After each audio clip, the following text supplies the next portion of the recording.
കശ്മീരിലെ തീവ്രവാദി ആക്രമണത്തിന്റെ പശ്ചാത്തലത്തിൽ ദില്ലിയിൽ സർവകക്ഷി യോഗം പുരോഗമിക്കുന്നു. പാർലമെന്റിലെ ലൈബ്രറി ഹാളിലാണ് യോഗം. നയതന്ത്ര മേഖലയിലും സൈനിക മേഖലയിലും നടത്തിയ നീക്കങ്ങൾ കേന്ദ്ര സർക്കാർ അറിയിക്കും.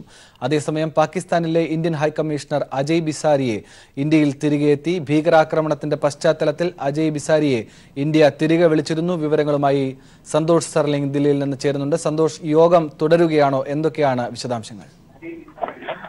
അനന്ത്, ഇപ്പോഴും ഓൾ പാർട്ടി യോഗം പാർലമെന്റിലെ ലൈബ്രറി ഹാളിൽ തുടരുകയാണ്. 11 മണിയോടുകൂടിയാണ് യോഗം ആരംഭിച്ചത്. എല്ലാ പ്രതിപക്ഷ പാർട്ടികളുടെയും പ്രതിനിധികളുണ്ട്. രാജ്യസഭയിലും ലോക്സഭയിൽ നിന്നുമായി ഓരോ അംഗങ്ങൾ വീതമാണ് യോഗത്തിൽ പങ്കെടുക്കുന്നത്. അതുകൊണ്ട് തന്നെ പ്രതിപക്ഷ പാർട്ടികൾക്ക് 2 അംഗങ്ങൾ വീതം ഈ യോഗത്തിൽ പങ്കെടുക്കാം. എല്ലാവരും അവരുടെ നിലപാടുകൾ അറിയിക്കുന്നു. പ്രമുഖരായ നേതാക്കൾ പാർട്ടികളെ പ്രതിനിധീകരിച്ച് സംസാരിക്കുന്നുണ്ട്. പക്ഷെ പ്രധാനമന്ത്രി നരേന്ദ്രമോദി ഇന്നത്തെ യോഗത്തിൽ പങ്കെടുക്കുന്നില്ല. അദ്ദേഹം മഹാരാഷ്ട്രയിൽ ഉദ്ഘാടന ചടങ്ങുകളുടെ തിരക്കിലാണ്. അതുകൊണ്ട് ഡൽഹിയിൽ പോലുമില്ല. സർവകക്ഷി യോഗത്തിൽ പങ്കെടുക്കുന്നുമില്ല. പ്രതിപക്ഷ പാർട്ടികളോട് രാജ്നാഥ് സിംഗ് ആണ് കേന്ദ്ര സർക്കാർ സ്വീകരിച്ച തീരുമാനങ്ങൾ അറിയിക്കുന്നത്. അദ്ദേഹം ഇത് സംബന്ധിച്ച് നയതന്ത്ര മേഖലയിലും ഇന്ത്യ സ്വീകരിക്കുന്ന പ്രതിരോധ മാർഗങ്ങൾ അറിയിക്കുകയും ചെയ്യും. അതിനുശേഷം പ്രതിപക്ഷ പാർട്ടികൾ അവരുടെ നിലപാട് അറിയിക്കും. തുടർന്നൊരു തീരുമാനം കൈക്കൊള്ളും. മാധ്യമങ്ങളെ കണ്ട് തീരുമാനം അറിയിക്കുമെന്നാണ് പ്രതീക്ഷിക്കുന്നത്. ഇപ്പോൾ അതിനിടയിൽ നയതന്ര മേഖലയിൽ ഇന്ത്യ എല്ലാ നീക്കങ്ങളും ശക്തമാക്കുകയാണ്. പാകിസ്ഥാനിലെ ഇന്ത്യൻ ഹൈക്കമ്മീഷണർ രാജീവ് മിസാൽ തിരിച്ച് ഇന്ത്യയിലെത്തി. സൗത്ത് ബ്ലോക്കിലെത്തി അദ്ദേഹം വിദേശകാര്യ മന്ത്രാലയത്തിലെ ഉന്നത ഉദ്യോഗസ്ഥരുമായി കൂടിക്കാഴ്ച നടത്തുകയും ചെയ്തിട്ടുണ്ട്. ശരി സന്തോഷ്, വ്യക്തമാണ്. ഏതായാലും സർവകക്ഷി യോഗം ഏകദേശം 1 മണിക്കൂറിലധികമായി പിന്നിടുന്നു. 11 മണിക്ക് ആരംഭിച്ച യോഗമാണ് ഇപ്പോഴും തുടരുകയാണ്. വളരെ നിർണായകമാണ് ഈ യോഗം ഭീകരാക്രമണത്തിന്റെ പശ്ചാത്തലത്തിൽ എന്നതും പ്രസക്തമാണ്. സന്തോഷ് സർലിംഗ് ആണ് വിശദാംശങ്ങൾ നൽകിയത്. പുൽവാമ ഭീകരാക്രമണത്തിൽ വീരമൃത്യു വരിച്ച വയനാട് സ്വദേശി വി വസന്തകുമാറിന്റെ മൃതശരീരം ഇന്ന് ജന്മനാട്ടിലെത്തിക്കും. ഉച്ചയ്ക്ക് 3 മണിയോടെ കോഴിക്കോട് വിമാനത്താവളത്തിലെത്തിക്കുന്ന മൃതദേഹം ലക്കടിയിൽ പൊതുദർശനത്തിന് വച്ച ശേഷം തൃക്കേപ്പറ്റയിൽ സംസ്കരിക്കും. വിവരങ്ങളുമായി അനൂപ് KR ചേരുന്നു. അനൂപ്, ഏറ്റവും പുതുതായി ഇതുമായി ബന്ധപ്പെട്ട് ലഭിക്കുന്ന വിവരങ്ങൾ എന്തൊക്കെയാണ്? അതിന്റെ 2:15 കൂടി തന്നെ കോഴിക്കോട് വിമാനത്താവളത്തിൽ വസന്തകുമാറിന്റെയും വസന്തകുമാറിന്റെ ഭൗതിക ശരീരം എത്തുമെന്നാണ് ഇപ്പോൾ ലഭിക്കുന്ന വിവരം. അത് ഏതാണ്ട് സ്ഥിരീകരിച്ചിട്ടുണ്ട്. 2:15 കൂടി എയർഫോഴ്സിന്റെ പ്രത്യേക വിമാനം കോഴിക്കോട് വിമാനത്താവളത്തിൽ എത്തിച്ചേരും. ഇവിടെ സംസ്ഥാന ബഹുമതികളോടുകൂടി ഭൗതിക ശരീരം സ്വീകരിക്കും. ഇവിടെ EP ജയരാജനടക്കമുള്ള മന്ത്രിമാരും അതോടൊപ്പം തന്നെ ജില്ലാ കളക്ടറും ജനപ്രതിനിധികളെല്ലാം തന്നെ ഇവിടെ അദ്ദേഹത്തിന്റെ ഭൗതിക ശരീരം ഏറ്റുവാങ്ങും. ഇതേ തുടർന്ന് വയനാട്ടിലേക്ക് കൊണ്ടുവരാനാണ് തീരുമാനം. വയനാട് ലക്കിടിയിൽ അദ്ദേഹത്തിന്റെ പ്രാഥമിക വിദ്യാഭ്യാസം പൂർത്തിയാക്കിയ LP സ്കൂളിൽ, ഗവൺമെന്റ് LP സ്കൂളിൽ പൊതുദർശനത്തിന് വെക്കുവാനാണ് തീരുമാനം. ഇതിനുള്ള സജ്ജീകരണങ്ങൾ ഇപ്പോൾ ഇവിടെ നടന്നു വരികയാണ്. അതിനുശേഷമായിരിക്കും അദ്ദേഹത്തിന്റെ സംസ്കാര ചടങ്ങുകൾ നടത്തുക. തൃക്കേപ്പറ്റ വില്ലേജിലെ മുക്കംകുന്നിൽ അദ്ദേഹത്തിന്റെ കുടുംബ ശ്മശാനത്തിലായിരിക്കും സംസ്കാര ചടങ്ങുകൾ നടത്തുക. അതോടൊപ്പം തന്നെ സംസ്ഥാന സൈനിക ബഹുമതികളോടുകൂടി അദ്ദേഹത്തിന്റെ ഭൗതിക ശരീരം സംസ്കരിക്കാനുള്ള നടപടികളും ജില്ലാ ഭരണകൂടത്തിന്റെ നേതൃത്വത്തിൽ ഇവിടെ നടന്നു വരികയാണ്. ഇപ്പോൾ സജ്ജീകരണങ്ങളെല്ലാം പൂർത്തിയായി. വൈത്തിരിയിലേക്കായിരിക്കും ആദ്യം കൊണ്ടുവരിക. ലക്കിടിയിലെ വീട്ടിലെത്തിച്ചതിന് ശേഷം പൊതുദർശനത്തിന് ഭൗതിക ശരീരം എത്തിക്കാനുള്ള സജ്ജീകരണമാണ് ഇവിടെ പുരോഗമിക്കുന്നത്. ശരി അനൂപ്, വിശദാംശങ്ങൾ വ്യക്തമാണ്. മോദി ഭരണം ആരംഭിച്ച 2014 മുതൽ ഇതുവരെ 110-ലേറെ സൈനികർ ജമ്മു കശ്മീരിൽ കൊല്ലപ്പെട്ടു. മോദി സർക്കാരിന്റെ കശ്മീർ നയത്തിൽ പ്രദേശവാസികൾ തന്നെ സൈന്യത്തിന് നേരെ തിരിയുന്നതാണ് കഴിഞ്ഞ 5 വർഷമായി രാജ്യം കണ്ടതെന്ന് നയതന്ത്ര വിദഗ്ധർ പറയുന്നു. പുൽവാമ തീവ്രവാദി ആക്രമണം മോദി സർക്കാരിന്റെ കശ്മീർ നയത്തിലെ പരാജയമാണെന്ന് CPIM പൊളിറ്റ് ബ്യൂറോ ചൂണ്ടിക്കാട്ടി. 2014 ഡിസംബറിൽ ഷോപ്പിയാൻ, പുൽവാമ, ഉറി, അഹമ്മദ് നഗർ തുടങ്ങി വ്യത്യസ്ത ആക്രമണങ്ങളിൽ കൊല്ലപ്പെട്ടത് 21 പേർ. അതിൽ 11 പേർ സൈനികർ. 2016 വർഷം ആരംഭിച്ചത് തന്നെ രാജ്യത്തെ ഞെട്ടിച്ച് പത്താൻകോട്ട് വ്യോമസേനാ താവള ആക്രമണത്തോടെ. ജനുവരി 2 ആക്രമണത്തിൽ 7 സൈനികരടക്കം 11 മരണം. അതേ വർഷം ജൂൺ 25 പുൽവാമയിൽ തീവ്രവാദികളും സുരക്ഷാ സൈന്യവും തമ്മിലുള്ള ഏറ്റുമുട്ടലിൽ 8 സൈനികർ മരിച്ചു. സെപ്റ്റംബർ 18 സർജിക്കൽ സ്ട്രൈക്കിലേക്ക് വഴിതെളിച്ച ഉറി സൈനിക ക്യാമ്പ് ആക്രമണം. 18 ജവാന്മാർ വീരമൃത്യു വരിച്ചു. നവംബർ 29 വീണ്ടും നഗ്രോട്ട സൈനിക താവളത്തിലേക്ക് തീവ്രവാദികളെത്തി. പ്രത്യാക്രമണത്തിൽ എല്ലാ തീവ്രവാദികളെയും വധിച്ചെങ്കിലും രാജ്യത്തിന് നഷ്ടമായത് 7 സൈനികരുടെ ജീവൻ. 2017 ആദ്യ മാസങ്ങളിൽ വലിയ ആക്രമണങ്ങൾ കാശ്മീരിലുണ്ടായില്ല. പക്ഷേ ഓഗസ്റ്റ് 26-ന് പുൽവാമ ജില്ലാ പോലീസ് ആസ്ഥാനത്തിന് സമീപമുണ്ടായ സ്ഫോടനത്തിൽ 8 സൈനികർക്ക് ജീവൻ നഷ്ടമായി. വർഷാവസാന ദിനമായ ഡിസംബർ 31-ന് പുൽവാമ മിലിറ്ററി ക്യാമ്പിലേക്ക് വീണ്ടും ആക്രമണം. 5 സൈനികരടക്കം 8 പേർ മരിച്ചു. 2019-ൽ ചാവേർ ആക്രമണത്തിലൂടെ 41 CRPF ജവാന്മാരെ വീണ്ടും രാജ്യത്തിന് നഷ്ടമായി. പല ആക്രമണങ്ങളിലും പ്രദേശവാസികളാണ് മുൻനിരയിൽ. നരേന്ദ്രമോദി സർക്കാരിന്റെ ജമ്മുകാശ്മീർ നയം തന്നെ ചോദ്യം ചെയ്യപ്പെടുന്നു. സർക്കാർ പോലും ഇല്ലാത്ത വിധത്തിൽ കാശ്മീർ ഒറ്റപ്പെട്ടിരിക്കുന്നു. തീവ്രവാദികളെയും പ്രദേശവാസികളെയും ഒരുപോലെ കൈകാര്യം ചെയ്യുന്നതും പ്രശ്നങ്ങൾ വഷളാക്കുന്നുണ്ട്. നരേന്ദ്രമോദി സർക്കാരിന്റെ കാശ്മീർ നയം പരാജയപ്പെട്ടുവെന്ന് CPIM പോളിറ്റ് ബ്യൂറോ ചൂണ്ടിക്കാട്ടി. സത്യപ്രതിജ്ഞയ്ക്ക് ക്ഷണിച്ചും പാകിസ്ഥാനിൽ അപ്രതീക്ഷിത സന്ദർശനം നടത്തിയതിനുമപ്പുറം ജമ്മുകാശ്മീരിന്റെ മനസ്സറിയാൻ മോദി സർക്കാരിനും കഴിഞ്ഞില്ല. Santhosh സർലിംഗ്, news bureau, Delhi. വൻ ഭീകരാക്രമണത്തിൽ രാജ്യം വേദനിക്കുമ്പോൾ പൊതുപരിപാടികളും ഉദ്ഘാടനങ്ങളുമായി പ്രധാനമന്ത്രി. BJP ദില്ലി അധ്യക്ഷൻ മനോജ് തിവാരി ഡാൻസ് പാർട്ടി നടത്തിയപ്പോൾ ദേശീയ അധ്യക്ഷൻ അമിത്ഷാ ചിരിച്ചുല്ലസിച്ച് പരിപാടിയിൽ പങ്കെടുക്കുന്ന ദൃശ്യങ്ങളും പുറത്തുവന്നു. കോൺഗ്രസ് അടക്കമുള്ള പ്രതിപക്ഷ പാർട്ടികൾ പ്രചരണ പരിപാടികൾ അടക്കം റദ്ദാക്കിയിട്ടുണ്ട്. 40-ലേറെ ജവാന്മാർ ഒരൊറ്റ ബോംബ് സ്ഫോടനത്തിൽ ഛിന്നഭിന്നമായി നിൽക്കുന്ന രാജ്യത്തിനു മുമ്പിൽ പാർട്ടി പരിപാടികളും ഉദ്ഘാടനങ്ങളുമായി ദിവസം ചെലവഴിച്ച പ്രധാനമന്ത്രി നരേന്ദ്രമോദി. കേന്ദ്രമന്ത്രിസഭയുടെ സുരക്ഷാ സമിതി യോഗത്തിന്റെ വിശദാംശങ്ങൾ അറിയിക്കാൻ മന്ത്രി അരുൺ ജെയ്റ്റ്ലി ഹാളിന് പുറത്തേക്ക് എത്തുന്നതിന് മുമ്പ് തന്നെ യോഗത്തിൽ അധ്യക്ഷത വഹിച്ച പ്രധാനമന്ത്രി ദില്ലി റെയിൽവേ സ്റ്റേഷനിലേക്ക് കുതിച്ചു. സ്വന്തം മണ്ഡലമായ വാരണാസിയിലേക്കുള്ള ഹൈസ്പീഡ് ട്രെയിൻ ഉദ്ഘാടനം ചെയ്യുകയായിരുന്നു ലക്ഷ്യം. ഉദ്ഘാടനം കഴിഞ്ഞ മോദി ഝാൻസിയിലെ പാർട്ടിയുടെ തെരഞ്ഞെടുപ്പ് റാലിയിലെത്തി.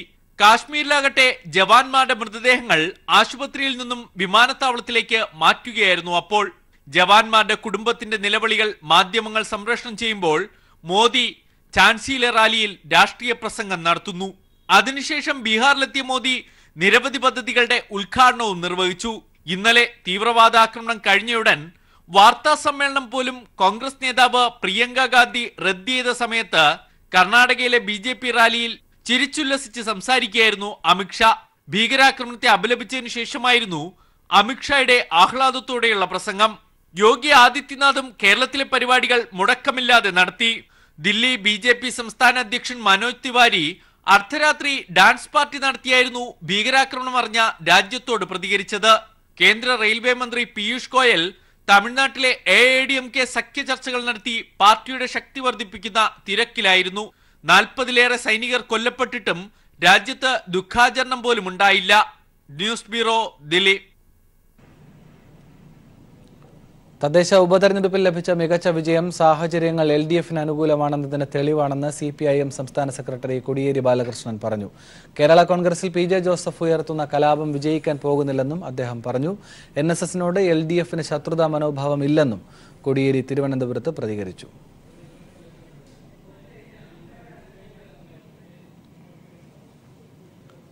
ഫാദർ റോബിൻ വടക്കുംചേരിക്ക് 20 വർഷം കഠിന തടവ് വിധിച്ചുകൊണ്ടുള്ള തലശ്ശേരി കോടതിയുടെ വിധി പുറത്തു വന്നിരിക്കുന്നു. സന്തോഷ് ചേരുന്നു വിശദാംശങ്ങളുമായി. എന്തൊക്കെയാണ് സന്തോഷ് കോടതി ഇക്കാര്യത്തിൽ പറഞ്ഞത്?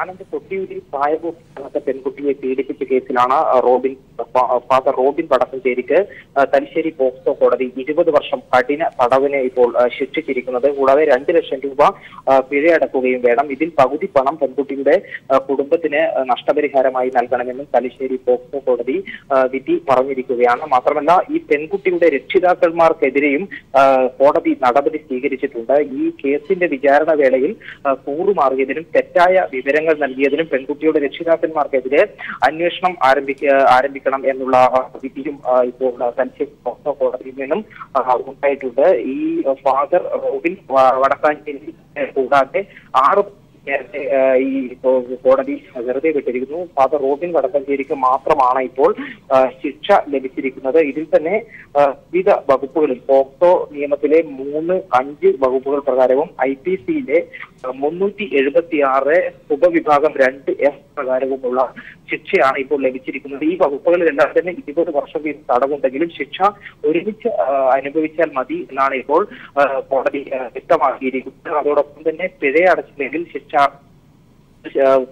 പിഴയടക്കാത്ത വർഷം 6 വർഷം കൂടി അധിക ശിക്ഷ അനുഭവിക്കേണ്ടതായി വരും.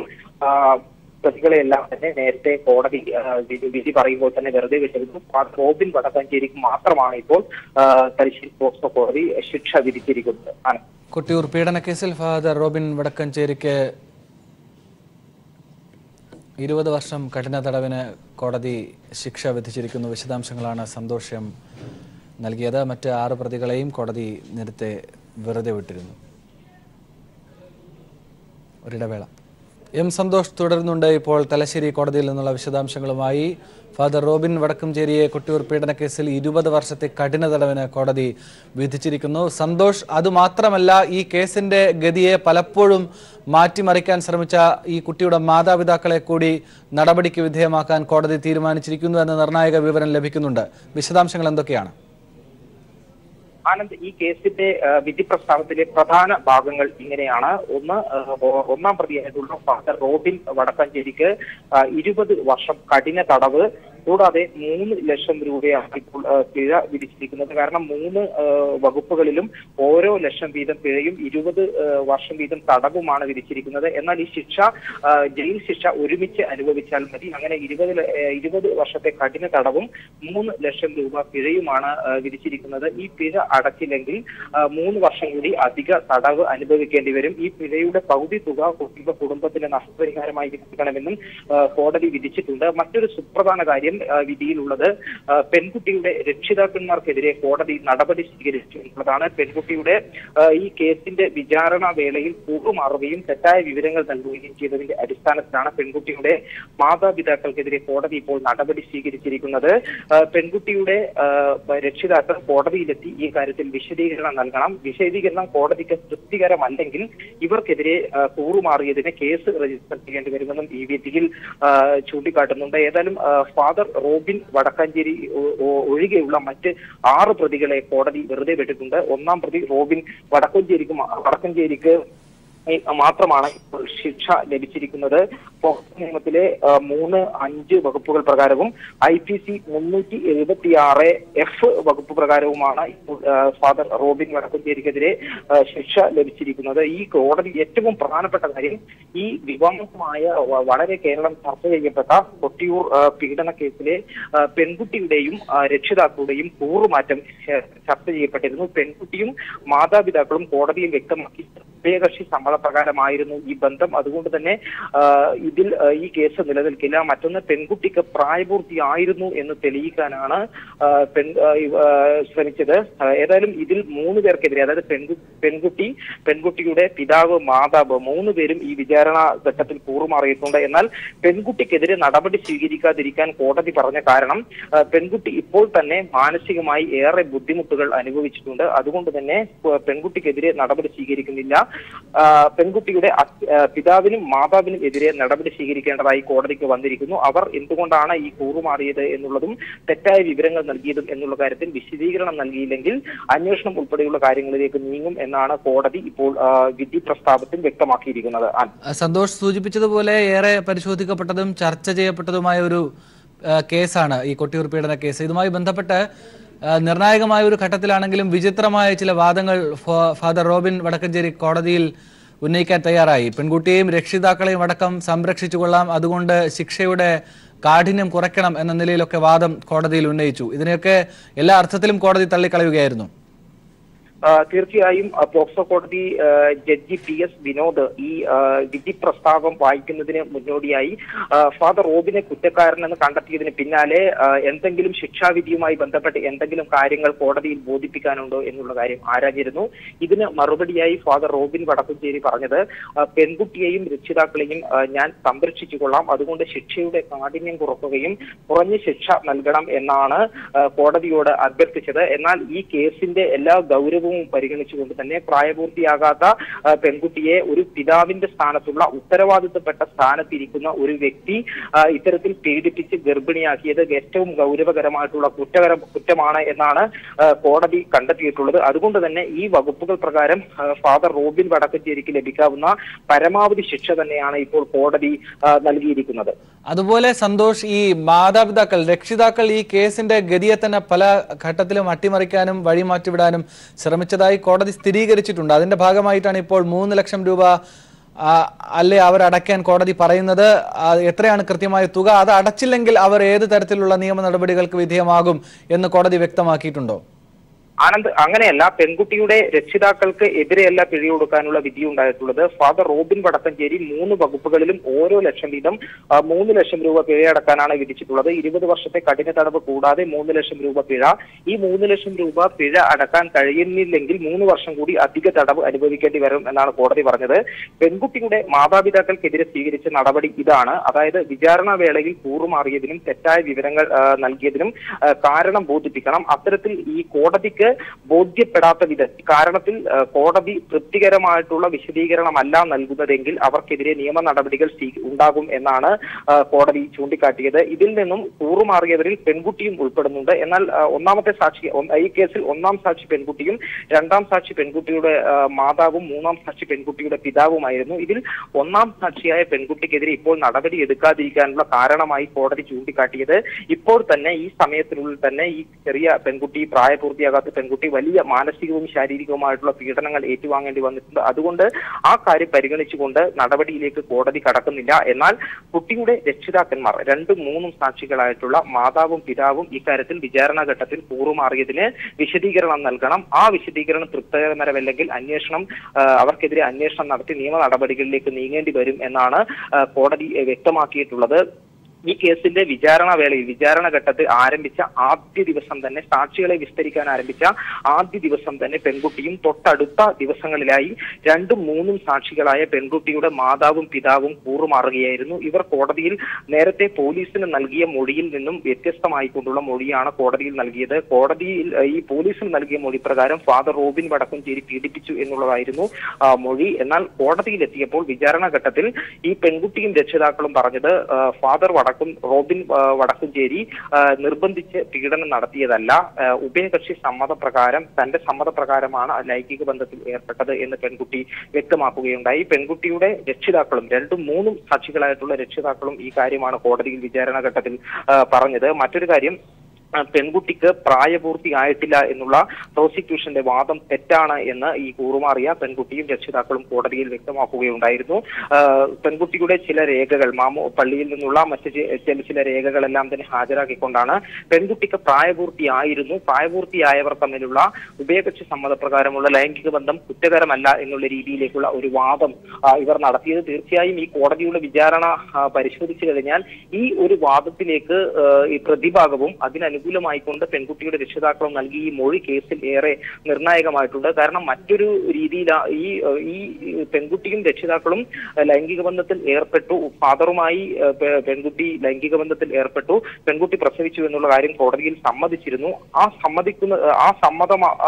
സമ്മതം കോടതി കൃത്യമായി പരിഗണിക്കുകയും ഒരേ ഒരു കാര്യത്തിൽ മാത്രമാണ് പിന്നീട് കോടതി പരിശോധന നടത്തുകയും ചെയ്തത്. അതായത് ഈ പെൺകുട്ടിക്ക് പ്രായപൂർത്തിയായിട്ടുണ്ടോ എന്നുള്ള കാര്യത്തിൽ മാത്രം. കാരണം പെൺകുട്ടിക്ക് പ്രായപൂർത്തി ആവാത്ത സാഹചര്യത്തിൽ കൂറുമാറിക്കഴിഞ്ഞാലും ഇത് കുറ്റകരം തന്നെയാണ്, ക്രിമിനൽ കുറ്റമാണ്. അതുകൊണ്ട് തന്നെ ഈ പെൺകുട്ടിക്ക് പ്രായപൂർത്തിയായിട്ടുണ്ട് എന്നുള്ളത് വളരെ കൃത്യമായും കോടതിയെ ബോധിപ്പിക്കാൻ പ്രോസിക്യൂഷന് സാധിച്ചു. അതിന് ശാസ്ത്രീയമായിട്ടുള്ള തെളിവുകൾ ഹാജരാക്കി, പെൺകുട്ടിയുടെ ലൈവ് ബർത്ത് സർട്ടിഫിക്കറ്റ് ഹാജരാക്കി, അതോടൊപ്പം തന്നെ DNA പരിശോധനയുടെ റിപ്പോർട്ട് കോടതിയിൽ ഹാജരാക്കി. ഈ തെളിവുകൾ, ശാസ്ത്രീയമായ തെളിവുകളെല്ലാം തന്നെ മുഖവിലേക്ക് എടുത്തുകൊണ്ടാണ് പെൺകുട്ടിക്ക് പ്രായപൂർത്തിയായിരുന്നു എന്നുള്ള വാദം കോടതി തള്ളിക്കളയുകയും പ്രോസിക്യൂഷൻ വാദം അംഗീകരിച്ചുകൊണ്ട് പ്രായപൂർത്തിയാകാത്ത പെൺകുട്ടിയെ പീഡിപ്പിച്ച കേസിൽ ഫാദർ റോബിൻ വടക്കഞ്ചേരി കുറ്റക്കാരനാണെന്ന് കോടതി കണ്ടെത്തുകയും ചെയ്തത്.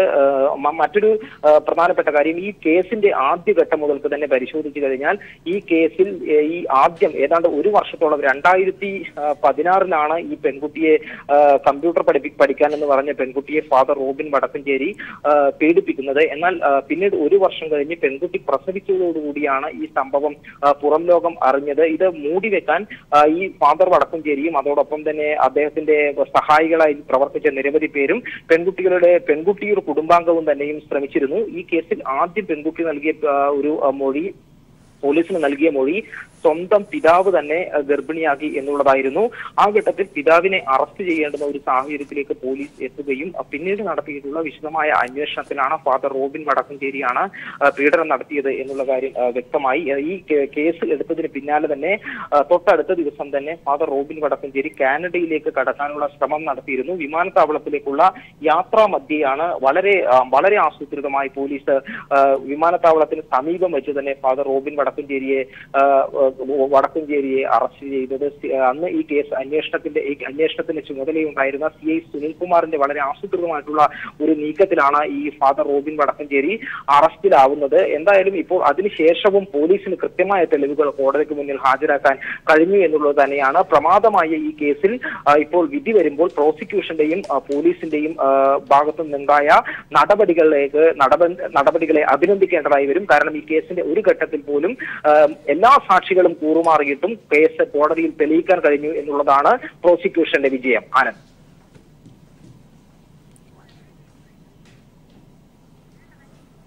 ഫാദർ റോബിൻ വടക്കുംചേരിക്ക് 20 വർഷം കഠിന തടവ് തലശ്ശേരി പോക്സോ കോടതി വിധിച്ചിരിക്കുന്നു. കൊട്ടിയൂർ പീഡനവുമായി ബന്ധപ്പെട്ട് പ്രോസിക്യൂഷൻ ചുമത്തിയ എല്ലാ കേസുകളും കുറ്റകൃത്യങ്ങളും ഈ ഫാദറിനെതിരെ നിലനിൽക്കുമെന്ന് കൂടി കോടതി കണ്ടെത്തിയിരിക്കുന്നു. പക്ഷേ 6 പ്രതികളെ കോടതി തെളിവുകളില്ലാത്തതിൻ്റെ പേരിൽ വെറുതെ വിട്ടു. പക്ഷേ അവർക്കെതിരെയും ഹർജി പോകും എന്ന പ്രോസിക്യൂഷൻ നിലപാടാണ് ഇപ്പോൾ നമുക്ക് ലഭിക്കുന്ന വിവരങ്ങൾ ശരിയാണെങ്കിൽ ഉള്ളത്. വിശദാംശങ്ങളാണ് M. സന്തോഷ് തലശ്ശേരി കോടതിയിൽ നിന്ന് നൽകിക്കൊണ്ടിരുന്നത്. ഒരിടവേള.